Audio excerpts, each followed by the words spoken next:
السلام عليكم ورحمة الله وبركاته. ازيكم يا حبايبي، عاملين ايه؟ يا رب تكونوا دايما بخير وبسعادة. النهارده هنتكلم على ماتش الاهلي وانبي، وطبعا الدوري المصري. الزمالك تعادل 1-1، وده طبعا في صالح الاهلي. عاوز يركز الزمالك معاه لعيبة كويسة جدا جدا، بس عاوز يرجع تاني لمستواه. هنتكلم عن النادي الاهلي النهارده. طبعا هنتكلم على السولية وقفشه. الاتنين كانوا متفوقين جدا جدا جدا، بس الشحات كان يعني نص نص. ليه؟ لان لما جه الكوره جوه منطقه الجزاء لقفشه اداها للشحات. انت يا شحات الدفاع كله بتاع انبي تكتل قدامك، ليه ما ترجعهاش لقفشه؟ ما كان قفشه لو كان اخدها كان هيشوطها يا في الحارس يا في الشباك بتزغوط. ليه سبتها وانت اضطريت انت تشوطها في الدفاع؟ طبعا كل التكتل قدامك، انت ما تشوطها هتيجي في الدفاع، عمرها ما هتدخل المرمى. يا ريت يا جماعه نلعب لعب جماعي، يا ريت لو لعبنا لعب جماعي كل الفرق هيبقى الدوري في حته تانية.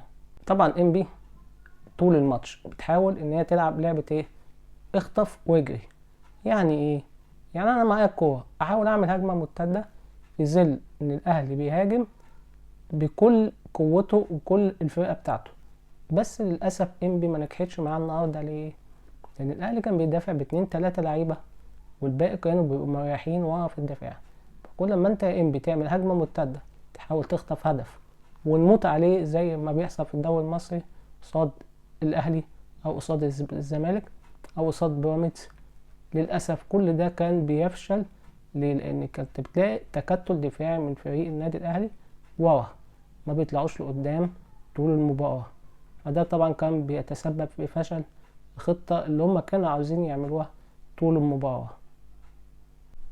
نيجي بقى لهاني. ليه يا هاني؟ ليه يا هاني؟ ليه يا هاني بتعمل مشكلة على فاول مع لعيب في النادي الاهلي زي السولية او قفشه؟ ليه عملت مشكلة وداخل القوة وبتتخانق وعملت يعني مشكلة ملهاش اي لازمة؟ ده احتكاك بسيط. يعني مش معقول كده حد يا جماعة يشترك له كده في قنوات المشفرة او بين سبورت يتفرج حتى يشوف الدنيا، يشوف بابا بيعملوا ايه، احتكاكات اللعب، عشان احتكاك بسيط زي ده تعمل الخناقة دي كلها؟ ليه يا هاني؟ ليه يا حبيبي؟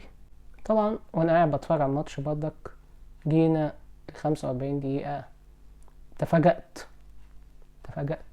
وانا قاعد بتفرج. تفاجأت ان الحكم بيدي 4 دقايق وقت بدل ضائع. ليه يا حاج؟ هو الماتش اساسا ميت. يعني يا ريت نلغي الوقت بدل ضائع في مصر. ليه الماتش بيبقى ميت اساسا؟ واحد يعني بيقول يخلص، يا ريت يخلص، هو إيه؟ لولا الانتماء وكده ما كناش اتفرجنا. يعني بنقول يا ريت الوقت يخلص، انت تيجي تدينا 4 دقايق؟ يعني يا ريت يحاولوا يلغوا الموضوع الوقت بدل ضايع في الدوري المصري، لان هو مش محتاج وقت بدل ضايع. هو طول الماتش ضايع اساسا، مفيش غير الاجوان والاخر الماتش يبقى فيه حماس، وفي اخر الشوط الاول بدك يبقى فيه حماس، وساعات ما بين في اوقات كده معينه وخلاص. لكن اكترية ال90 دقيقة مبيبقاش فيه حماس المطوشة زي بره. فليه ندي وقت بدل ضايع؟ ما كل الوقت اكتريته ضائع، احنا نزود وقت بدل ضايع تاني؟ يعني حرام. طبعا قفشه اخد الكوره، جاب اللعيب كده واخد الحارس كده وهوبا حطها كده، زغوطت في الشباك. طبعا الكوره ما دخلت الشبكه، من افضل اهداف قفشه السنه دي في الدوري ضد انبي. هدف رائع جدا يا جماعه، والحمد لله قفشه من افضل اللعيبه النهارده، هو عمرو السوليه وحسين الشحات يعني. تمام، فيا رب يكملوا على كده دايما. نيجي بقى للعيب، وانا بعتبره من افضل لاعبي النادي الاهلي بعد مين؟ زي علي معلول، قفشه، السوليه، حارس المرمى طبعا الشناوي. يعني الشناوي برضك ساعات مش عارف، مريح كده بيلعب برضك ايه، هو مرتاح، متعرفش يعني هو ثقة في النفس ولا ايه الدنيا. تمام، فنيجي بقى عند اليو ديانج. اليو ديانج ده يا جماعة من افضل لعيبة خط النص، يعني يعتبر في افريقيا وفي مصر. وده المفروض اساسا يبقى يلعب في الدوري الالماني، دوري فرنسي، انجليزي، سواء الدوري الالماني وفرنسي يبدا وبعد كده يروح الدوري الانجليزي وربنا يوفقه، لان من افضل اللعيبه. المفروض لعيب زي ده يعني يلعب في انديه كبيره. صعب ان هو يلعب في النادي الاهلي. هو طبعا فايدنا وكل شيء ومتعنا، بس الواحد لازم يقول الحقيقة، لعيب زي ده المفروض يلعب في اوروبا. يعني برضك لما ياخد من نص الملعب الكورة ويدخل ويجازف ويوحشيطها، لعيب يا جماعة حكاية. اليو ديانج ده من افضل لعيبة النادي الاهلي فعلا، تستمتع وانت قاعد بتتفرج عليه. بيفكرنا مثلا بلعيبة الدوري الانجليزي، عنده كده ثقة، بيدخل بالكورة ويعافي ما يهموش. يا رب يفضل على كده. ومبروك الهدف اللي هو جابه النهارده، هدف رائع، وقفشة مبروك.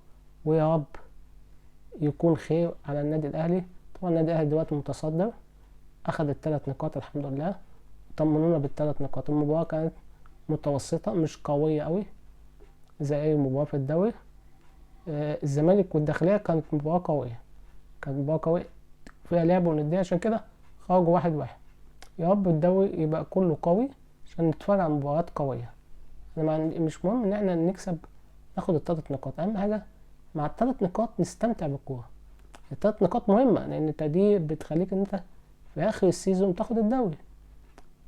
لكن لما يبقى فيه متعة مع كرة القدم او مع ال3 نقاط، بيبقى افضل بكتير من ال3 نقاط بس من غير متعة كرة القدم. ويا رب تكمل على خير والدوري يكمل على خير، ويا رب معاك يا اهلي ان شاء الله في كأس العالم وتحقق حاجة قوية. متنسوش المتابعة والاشتراك معنا ليصلك كل جديد. والسلام عليكم ورحمة الله وبركاته.